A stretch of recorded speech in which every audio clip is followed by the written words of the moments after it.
Bueno, buenas noches, buenas tardes. Eh, un segundo. Pues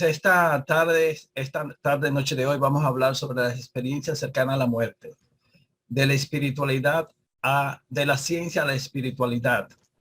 Y en el transcurso de la misma ya veremos cómo la ciencia se va acercando a los conocimientos espíritas, por decirlo de alguna manera, eh, a los principios que nortean la doctrina espírita. Y esto es una gran alegría porque a todos nos confirma nuestras propias vivencias y nos acercamos a esa certeza que tendremos de que estos principios que a nosotros nos dan paz, pues van llegando también a otras personas por otras vías que no son las vías del espiritismo. Desde el tiempo muy antiguo conocemos relatos sobre sucesos extraordinarios que acontecen en el umbral entre la vida y la muerte. Por lo general, el mundo de la medicina ha desdeñado estas experiencias y las ha rechazado. Con el conocimiento actual, existe una teoría alternativa. Quizás la muerte sea la frontera entre una forma de conciencia a otra. Por tanto, un final es como un final, no es como un final, sino como una transición. Eh, en esta exposición, ustedes van a notar que yo pongo capítulo y página porque muchas de estas afirmaciones que he traducido al español son realmente afirmaciones del autor en el cual me baso predominantemente para esta reunión, para esta charla.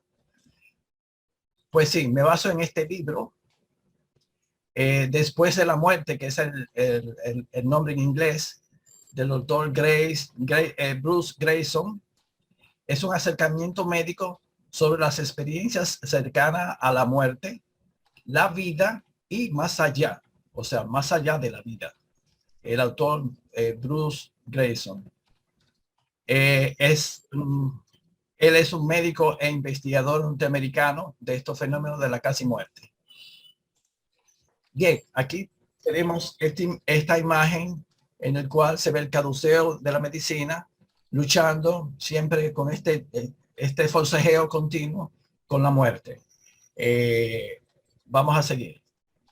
Pues una de las preguntas que más ha inquietado a la humanidad desde hace milenios es la siguiente. ¿Existe vida después de la muerte? La respuesta, por supuesto, a falta de evidencias concretas, no ha sido concluyente, lo que ha encendido aún más el eterno debate en este sempiterno y polémico tema. En la mitología griega, Tánatos, muerte, era la personificación de la muerte no violenta. Su toque era suave, como el de su gemelo, Ignos, el sueño. La muerte violenta era del dominio de sus hermanas amantes de la sangre en los campos de batalla, las Keres, asiduas en los campos de batalla. Son sinónimos de muerte, fallecimiento, cesación, defusión, óbito. El término experiencias cercanas a la muerte es el más aceptado en el campo científico. Este término fue usado por primera vez por el doctor Raymond Moody en el año 1975, cuando publicó su libro Vida después de la vida, que hasta ese momento este tema, aunque la doctora Elizabeth Kübler-Ross había abordado en cierto sentido parte de este tema, el acercamiento del doctor Raymond Moody fue un gran avance, un acercamiento hacia estos temas que son tabúes para muchas personas, pues las personas que han vivido, ya no tanto en el día de hoy, pero las personas que han vivido estas experiencias no la compartían por miedo de no ser comprendido y por el tabú que existe de ver cosas más allá de lo que se considera reales. Y esto hacía que muchas de estas experiencias de las cuales se puede deducir consecuencias para nuestras vidas, pues no se compartía. Las experiencias cercanas a la muerte se definen como percepciones del entorno espiritual o del entorno físico y espiritual narradas por las personas que han estado a punto de morir o que han pasado por una muerte clínica y han sobrevivido. Muchos de ellos han pasado por accidente, infarto del miocardio, complicaciones quirúrgicas, problema con la anestesia, y el común denominador es que han tenido un paro cardíaco. Entonces, en ese estrés, en ese estado crítico, se producen esas experiencias cercanas a la muerte.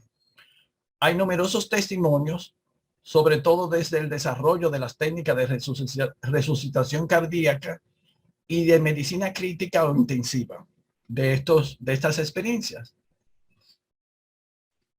Ocurren estadísticamente en un 20% de los pacientes que superan una muerte clínica. La ciencia ha avanzado para dar respuestas a estas experiencias. Quiero decir, con los avances de la neurociencia, la tomografía, la resonancia magnética, la resonancia funcional PET y el SPECT, toda una serie de pruebas en el cual se va viendo el funcionamiento del cerebro, la reacción del cerebro ante ciertas experiencias, y de ahí se van deduciendo las causas o las consecuencias que éstas pueden tener en nuestras vidas. Algunos estudios arrojan como resultado las siguientes hipótesis. Yo diría que el estudio de numerosos investigadores en este campo han dado estas siguientes hipótesis. La conciencia no se limita al instante en el que el corazón deja de latir, sino que continúa por unos minutos. La conciencia del ser humano podría continuar funcionando después que se detiene el corazón y el cerebro deja de funcionar. Esto apoyado por las investigaciones de Sam Parnia. 3. La conciencia es independiente del cerebro, que la muerte es una ilusión y que una eternidad de esplendor perfecto nos aguarda más allá de la tumba. Doctor Eden Alexander, neurocirujano que vivió en carne propia una experiencia cercana a la muerte. Y por último, las que más nos llama la atención y es un paso hacia adelante en esta afirmación: la mente es independiente y sobrevive al cerebro. Llámese, acuérdense, son científicos. Ellos no van a decir el alma, el espíritu. Ellos van a decir la mente, la conciencia. Pero esa es la conclusión que llegan estos investigadores. Existen antecedentes históricos en la Biblia, en Daniel, en Primera de Corintios. Platón tiene la historia o el mito de que en la batalla, después de la batalla, 7 días después, cuando están recogiendo los cuerpos, encuentran que el no está descompuesto. Y cuando encienden la pira funeraria, él despierta y despierta y narra después su experiencia. En el libro tibetano de los muertos contiene una detallada explicación de los diferentes estadios que atraviesa el alma tras la muerte física. Yo lo he resumido porque quiero realmente adentrarme a la parte, a los aportes que el doctor Bruce Grayson nos ha dado. Pero el libro tibetano de los muertos narra muchos aspectos que muchos pacientes con las experiencias cercanas a la muerte tienen en su vivencia. En Manuel Swedenborg, en el año 1700 y 1600, esos fueron el tiempo en que él vivió, tienen numerosas descripciones de cómo es la vida más allá de la muerte. De nuevo, es sorprendente la correlación de lo que él escribe y lo que cuentan los que han tenido experiencias cercanas a la muerte. En base al libro de Raymond Moody, existe este patrón de la fase de la experiencia cercana a la muerte, un patrón general. Yo lo he puesto de forma resumida porque realmente no, no da, no da tiempo que nos explayemos en estos detalles. Lo primero es que el paciente siente que su cuerpo flota fuera del cuerpo. Escucha muchas veces que es declarado muerto. Luego siente que se eleva y pasa por un túnel, otro siente que son como que suben por un ascensor, distintas experiencias, pero el hecho que pasan por una parte oscura y luego una luz, al final una luz espectacular que le atrae, que irradia amor, y la experiencia, ellos se sorprende que ellos son espectadores pasivos de la experiencia y con una lucidez más allá de lo habitual. Y ellos manifiestan una paz interior increíble. En estos momentos pueden conectar o se acercan a familiares o amigos difuntos y generalmente aparece una voz y se produce un diálogo sin palabras. Existe luego esta es una parte importante y que lo vemos en el libro Cielo y Infierno. Existe una visión global, eh, pero integral de lo vivido. Se repasa la vida entera y se hace una evaluación ética. No se juzga y no se siente juzgada la persona. Ellos sienten que hay un obstáculo, que hay una frontera que no deben pasar. Aún no han muerto. Deben volver y se lo dicen o lo sienten. Y tienen pesar, tristeza de volver de aquel estado de plenitud a volver a este cuerpo físico de la tierra. Cuando ya regresan, tienen miedo a no ser creídos y por tanto no comparte su experiencia. Con el tiempo la comparte con los que aman. La experiencia tiene algo de atemporal y el tiempo está ralentizado. Han hecho estudios de personas que hacen intentos de suicidio lanzándose del puente Golden Mail de San Francisco. El hecho es que ya los investigadores dicen que son 4 segundos en tirarse y llegar al agua. Pero en esos 4 segundos, los que viven la experiencia cercana a la muerte, es como si pasaran horas para ellos, porque ellos viven muy intenso y muy lúcido y muy vívido y muy emocionalmente hablando, muy involucrado de esa experiencia cercana a la muerte. Llama la atención de que similares conclusiones llegó la psiquiatra suiza nacionalizada americana Elizabeth Kübler-Ross, que luego de hacer sus investigaciones en pacientes terminales, ella llega a similares hallazgos y conclusiones. Bien, vamos a pasar a la siguiente. Existen numerosas hipótesis, porque acuérdense, vivimos con una medicina materialista. Enseguida, cada médico, según estos estadios o fases que yo le he narrado, pues de algún modo, algunos de ellos tienen similitud con otras condiciones médicas que podrían producir estos efectos. Pero a grosso modo, debo decir que estas hipótesis, ninguna de ellas cumple el criterio, como diría Allan Kardec, de abarcar todos los detalles y de cumplir todos los pros y los contras para hacer una tan válida y concluyente. Estas hipótesis yo voy a hablar solamente de 3, porque quiero tardar más tiempo en la parte, en la segunda mitad de la charla. Entonces, la hipótesis fisiológica habla de la anoxia, la falta de oxígeno en el cerebro, y de la hipoxia. La anoxia, fíjense, hay una cierta similitud entre las experiencias cercanas a la muerte y las pérdidas de conciencia inducidas por la fuerza G. Cuando un piloto de avión caza levanta el vuelo para ascender bruscamente, la fuerza centrífuga les empuja contra el asiento con una magnitud que varía varias veces al de la gravedad, por lo que la sangre se le baja a los pies. Así, el cerebro se queda sin oxígeno y se produce lo que se asemeja a un apagón de energía. Va desapareciendo la visión periférica centrándose el campo visual en una especie de túnel hasta que por fin pierde el conocimiento. Fíjense que yo agregué aquí algo interesante para reflexión como a los científicos como espírita y en mi caso como médico. Los bebés antes de entrar en la labor de parto van a pasar por estado de hipoxia y anoxia. Sin embargo, el bebé entra como una especie de hibernación, su cerebro, y no se lesiona a pesar de pasar por esos momentos de hipoxia y anoxia.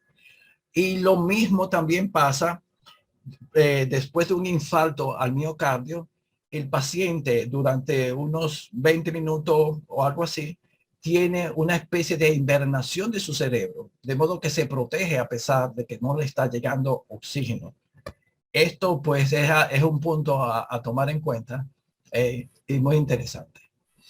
La hipoxia, cuando es una disminución del aporte de oxígeno al cerebro, la corteza visual, cuando se produce esto, se desinhibe, de modo que las neuronas empiezan a dispararse anárquicamente.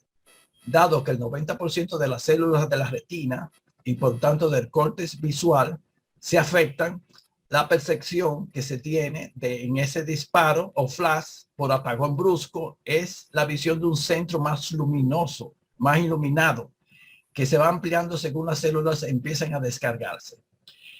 Esto es verdad, pero solamente explica algunos aspectos de la experiencia cercana a la muerte. Se ha intentado refutar estas teorías de la anoxia e hipoxia basándose en que las personas que han sufrido una experiencia cercana a la muerte han sido capaces de razonar con claridad, mientras que en la hipoxia sabemos que ocurre lo contrario, pues se caracteriza por una capacidad de juicio reducida y un pensamiento errático. Debo decir que en la experiencia cercana a la muerte, en el fondo, ¿quién es que sale del cuerpo? Es nuestra alma. Por tanto, lo que se describe en el libro de los espíritus, de la emancipación del alma y cómo cuando el alma se emancipa, su percepción del tiempo, del espacio y su capacidad de razonamiento, está muy activo su cerebro perispiritual, y realmente está muy lúcida la persona, que es lo que pasa en las experiencias cercanas a la muerte. Entonces, saltaremos estas otras teorías, que trauma, que la hipótesis psicoanalítica. Aquí tenemos la hipótesis espiritual. Para algunos, las experiencias cercanas a la muerte es una prueba de que la mente, conciencia, psiquis, alma o espíritu es una entidad inmaterial e independiente del cuerpo físico, que en esta experiencia se dirige a otro reino o dimensión, lo cual realmente es lo que este libro afirma. Debo decir, tanto los investigadores de estos fenómenos cercanos a la muerte son científicos, y a ellos les cuesta hacer una afirmación categórica, porque no estamos hablando como científicos que yo tomé sal, la mezclé con otra sustancia y se produjo una explosión y cambió de color. Y eso se deduce que se produjo una nueva sustancia. Entonces es algo objetivo, palpable. Pero las cosas del alma, las cosas de nuestro espíritu, no son tan palpables. Sin embargo, no dejan de ser verdades. Por tanto, eso tenemos que entender. Y ustedes verán cómo el doctor Grayson pues aborda esto. Su libro en español se llama Después de la muerte, pero él primero es un médico psiquiatra y profesor en emérito de la Facultad de Medicina de la Universidad de Virginia, especializado en situación de conciencia cercana a la muerte, experto en experiencia cercana a la muerte, y es uno de los investigadores más prolíferos en este campo. Es una de las figuras más reconocidas por la Asociación Americana de Psiquiatría, muy respetado y muy admirado, a pesar de que para algunos sea polémico. Es cofundador y presidente de la Asociación de Estudios Cercanos a la Muerte y llegó a ser editor durante más o menos 20 años de los estudios cercanos a la muerte.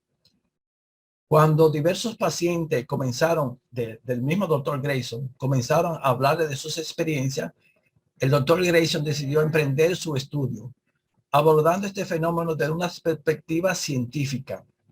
Este libro resume las lecciones aprendidas a lo largo de 45 años de trabajo del doctor Grayson. Debo decir que la formación del doctor Grayson no era de un materialista, pero él era de una familia de personas científicas y escépticas, que las cosas habían que probarlas. Y entonces realmente él tenía esa actitud analítica y crítica. Aunque él pudiera entender y creer y avalar lo que el paciente estaba diciendo, él necesitaba, como científico, una confirmación bajo estudio. Y él siempre muy noble, siempre todos sus estudios, a pesar de ser muy famoso, siempre lo hizo confirmar por pares. O sea que otras personas analizaban, evaluaban las estadísticas, el método, de modo de evaluar, de confirmar que desde el punto de vista científico, el método científico se había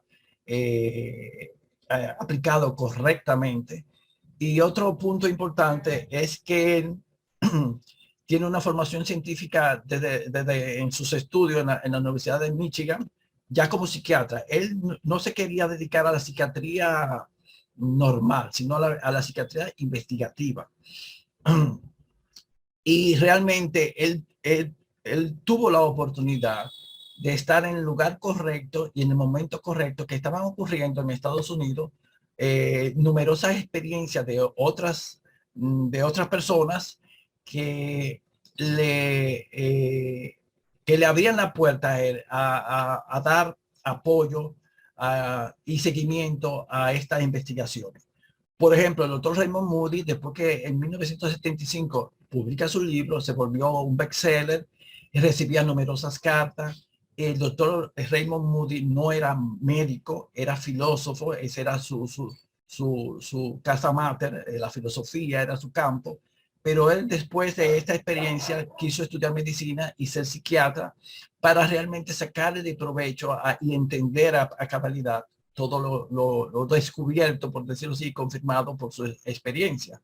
Entonces, el doctor Grayson, durante la residencia médica del doctor Raymond Moody, el doctor Grayson está en el mismo hospital y se conocen personalmente. Y la avalancha de cartas era tal que él no podía atenderlo porque él tenía que dedicarse a sus estudios de medicina. Entonces le pidió al mismo doctor Grayson y a su equipo, porque él siempre un equipo de investigadores, que por favor que atendiera esas cartas, que le diera respuesta a las que consideraban válidas, y realmente así el doctor Grayson bebió de primera mano de la fuente de todo este proceso que se vivía a nivel de estas experiencias en la Universidad de Virginia y sus investigadores. Ahora yo puse la palabra conclusiones que aprendí, ¿no? Me refiero al doctor Grayson. Ellos no les gusta decir conclusiones, ellos le dicen que deducciones, pero realmente la primera de ellas es la siguiente. Las experiencias cercanas a la muerte son vivencias comunes que pueden pasarle a cualquiera, incluso a ateos. El 20% de los pacientes en estado crítico próximo a la muerte las experimenta. Es decir, un 5% de la población general, o sea, una de cada 20 personas las han tenido. Yo personalmente conozco 3 personas. Y debo decir, otro dato importante es que después de intentos de suicidio, el 25%, o sea, 1 de 4 de los que se intentan suicidar, tienen una experiencia cercana a la muerte, lo cual le cambia la vida completamente. Y ya veremos en el transcurso de la conferencia cómo lo hacen. La segunda de las deducciones o conclusiones del doctor Grayson son estas. Estas son experiencias, las experiencias cercanas a la muerte son vivencias normales de la vida, pero ocurren en las personas en circunstancias excepcionales. Es importante que son recuerdos reales, realmente no asociada a enfermedad mental y no predisponen a ningún disturbio psicológico, porque ellos tienen miedo de ser creídos como locos o que han tenido algo anormal y que pues, no quieren ser tildados de locos.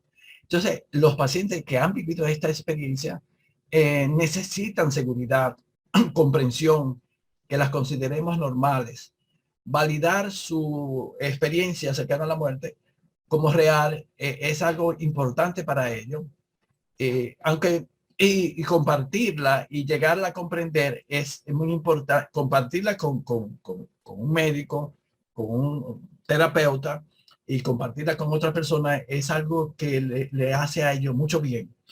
Muchos de nosotros que sabemos somos espíritas, entendemos que si Dios ha permitido que esto ocurra, es en cierto sentido, es para que esta persona den testimonios en su medio social, con los que le conocen, de que existe vida más allá de este cuerpo físico.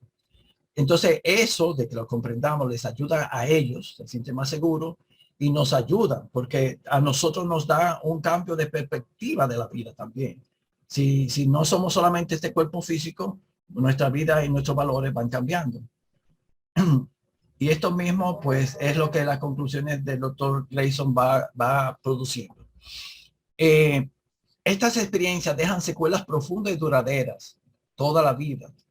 Esto se manifiesta sobre todo con una perspectiva mucho más espiritual de la persona, que se refleja con cambio de actitud ante la vida.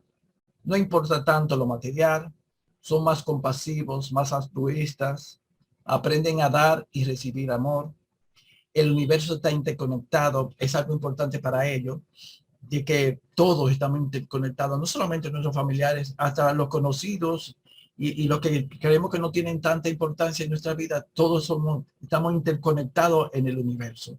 Y eso le da a ellos una sensación como de alegría, de que dependemos unos de los otros. Tienen mayor autoestima porque valoran mejor su vida y tienen una capacidad para vivir la vida que les auxilia a verla desde esta otra perspectiva, a darle más valor al momento presente, a lo que viven, a sus emociones y no solo a buscar dinero. Y su vida, aunque tenga dificultades, no importa. Estas dificultades son parte del aprendizaje. Ellos lo entienden.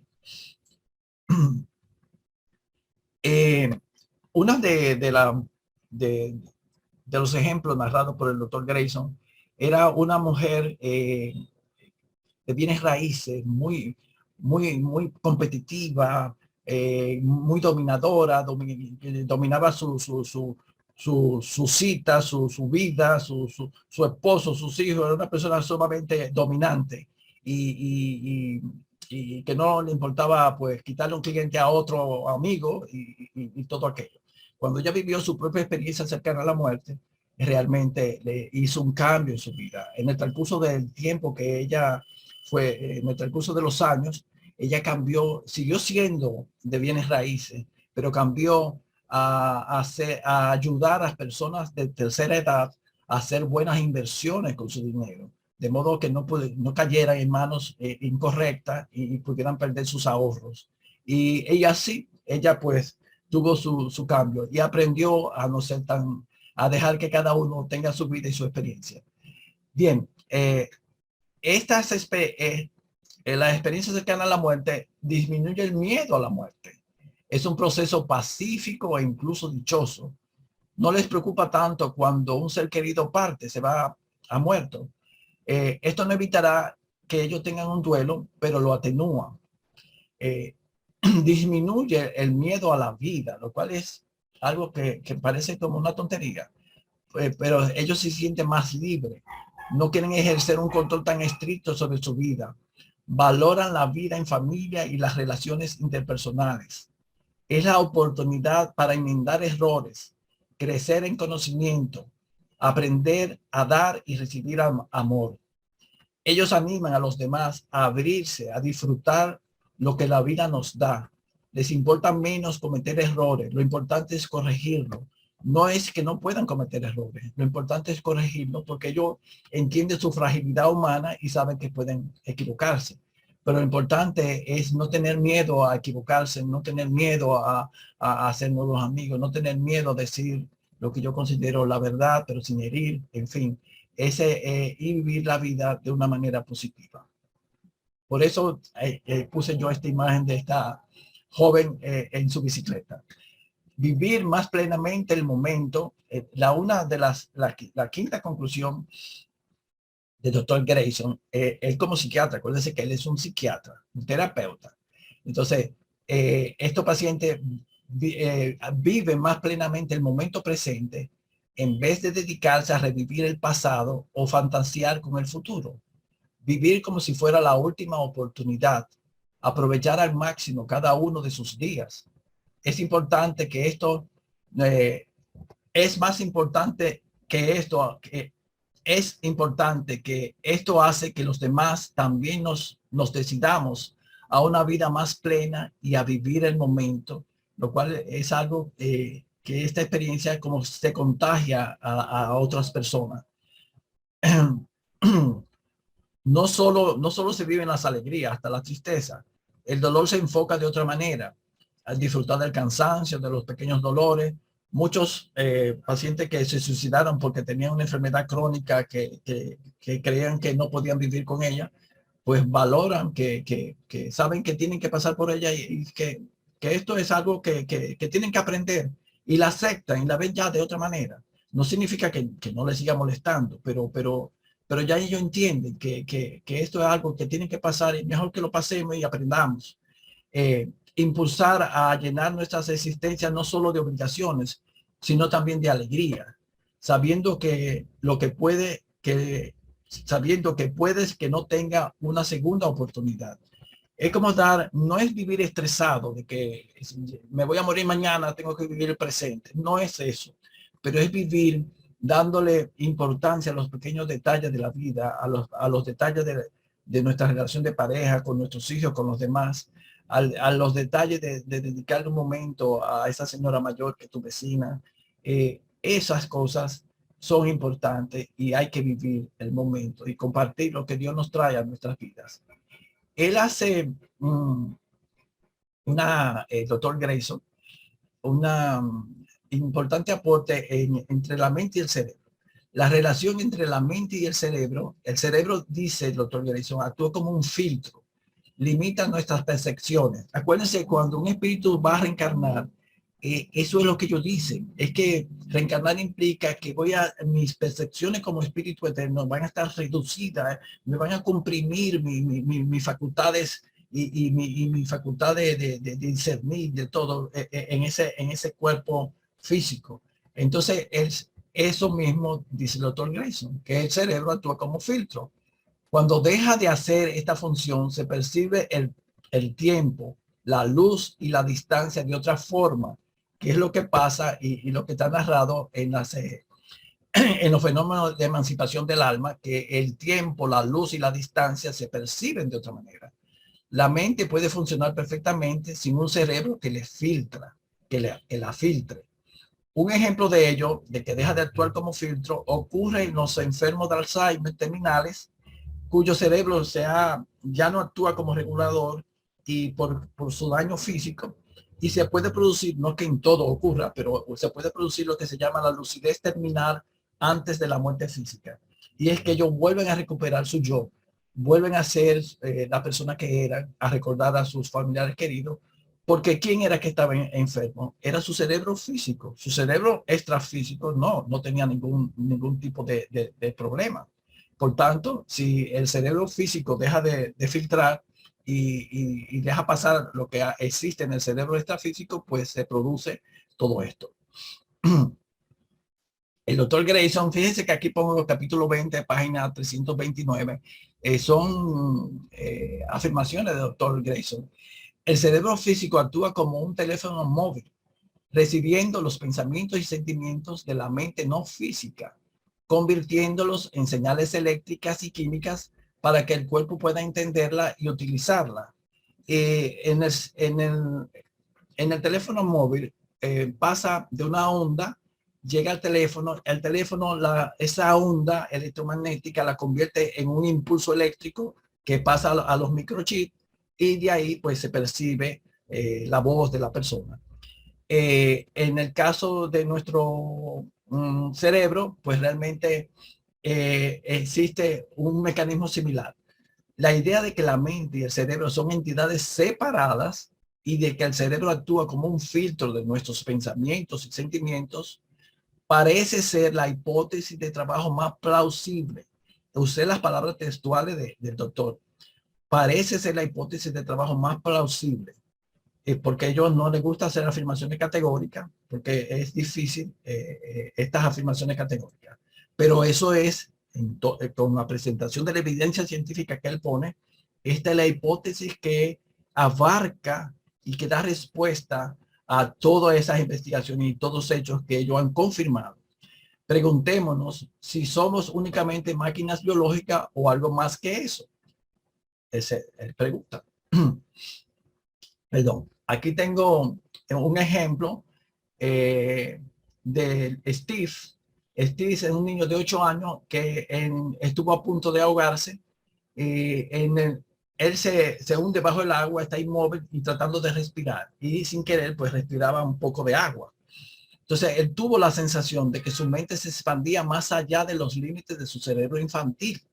En un momento, era la persona que estaba aterrorizada y en el siguiente era otra persona que miraba con mucha tranquilidad al chico aterrorizado. Yo era las dos cosas y en realidad no lo era.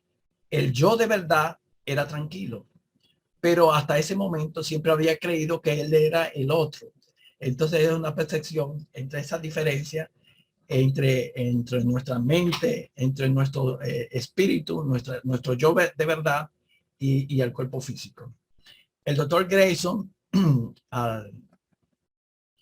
su conclusión número 7 es algo que se nos acerca al espiritismo. La posible existencia de la conciencia después de la muerte. ¿Esta premisa excede el método científico actual o está más allá de nuestra capacidad de imaginación científica? Por ejemplo, en la medicina ocurrió en los años 1980 que un médico australiano echó por tierra las teorías que habían o las creencias que se tenían con respecto a la hiperacidez del estómago. Él descubrió que unas bacterias, o sea, la medicina convencional decía que en el pH del estómago tan bajo era imposible que existieran microorganismos. Sin embargo, este médico australiano descubre que existe el Helicobacter pylori y que existe esta bacteria allí. En el fondo submarino existen bacterias que viven a 80 y a 120 grados centígrados. ¿Qué resulta? La ciencia convencional dice que después de 42 grados las proteínas se degradan y en teoría la vida no sería compatible. Sin embargo, todo eso, esa frontera y todos esos límites, la ciencia va descubriendo, va derrumbando esos tabúes con ciertos descubrimientos en el campo de la vida. También existe lo mismo con la existencia de muchas partículas subatómicas que solo tenemos pruebas indirectas porque muchas de ellas son inestables y apenas existen durante microsegundos y luego desaparecen. Pero eso no deja de tener validez científica y su aplicación en la práctica confirma la hipótesis. Esto fue lo que pasó con Higgs. Peter Higgs en el año 1964 hace por el método científico y bajo el análisis de la física y de las ecuaciones, llega a la conclusión de que debe existir una partícula que es inestable y que produce una serie de cambios. Eso se quedó sin confirmarse, no había forma.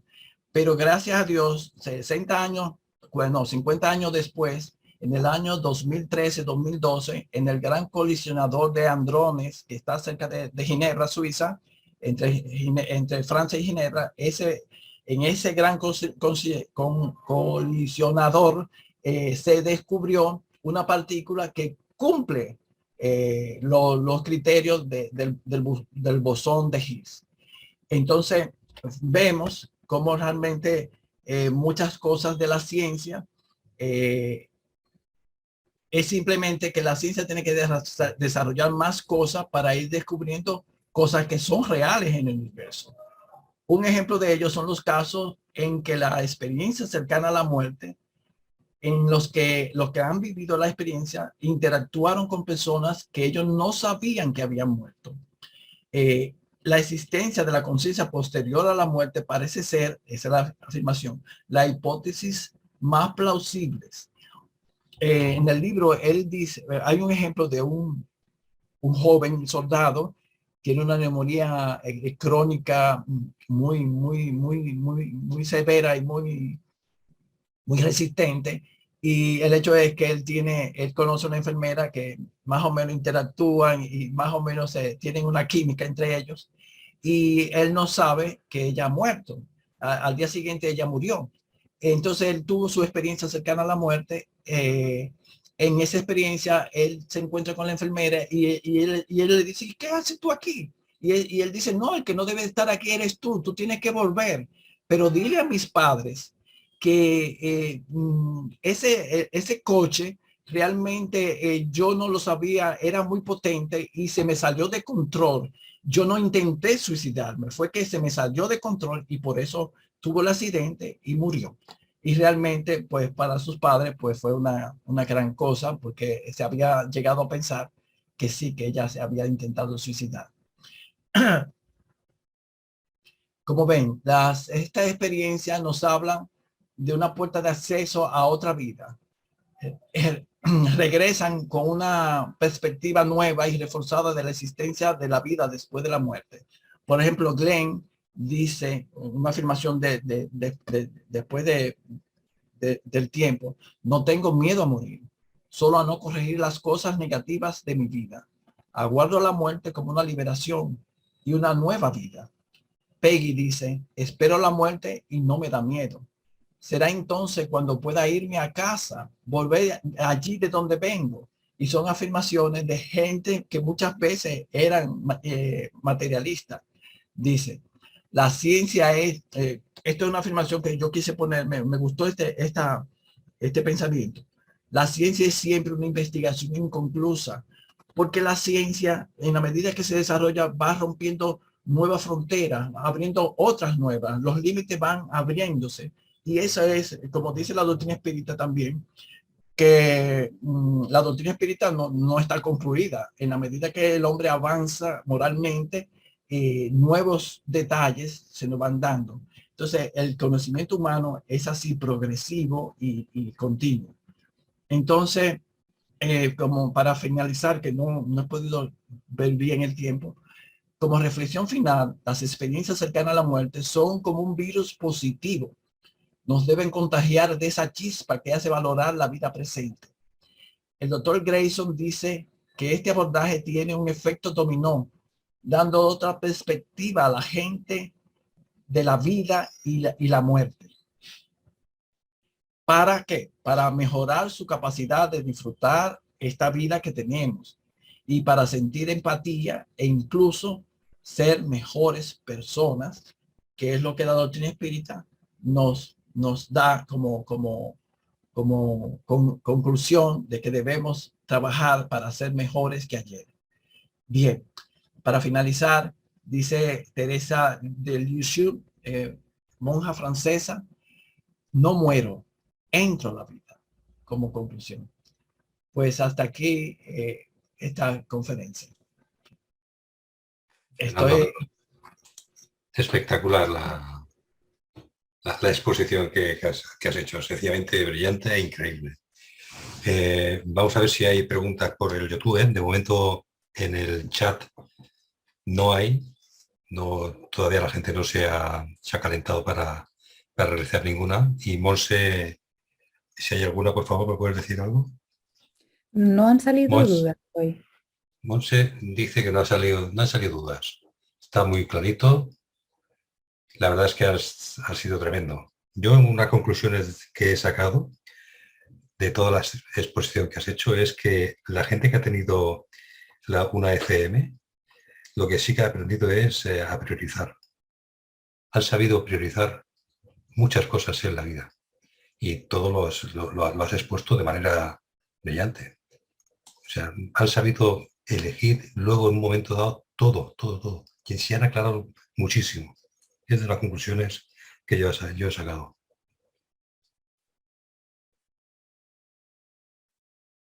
Yo solamente quería agregar que justamente el domingo pasado yo fui el monitor, el facilitador, y se hablaba del éxtasis.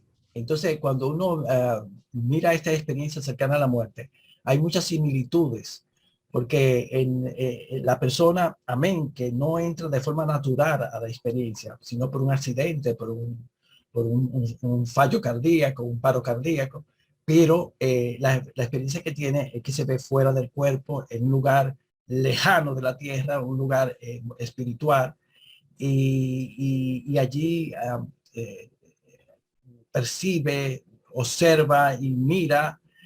Es una experiencia como describen un poco las personas que han estado en el éxtasis. Yo no digo que sea exactamente un éxtasis, un estado de emancipación del alma tipo éxtasis, sino que es similar. Pero creo que algún día esto se va a dilucidar mejor. Pues gracias a ustedes por su paciencia.